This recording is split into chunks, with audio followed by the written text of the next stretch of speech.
first birthday pa lang naman, so it's just marami pa itong pagdada. I will not be there para i-prevent yung mga hardships, mga trials, difficulties.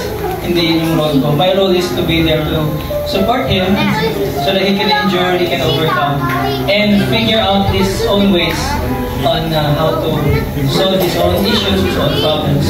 So hindi ko siya bibigyan kahit baby mo siya.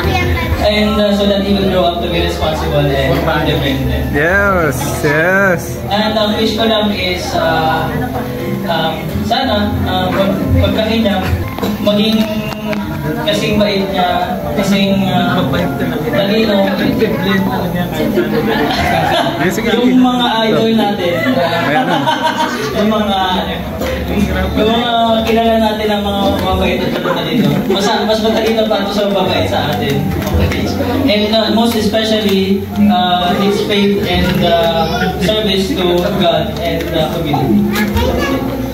Palakpakan naman natin si Daddy, guys.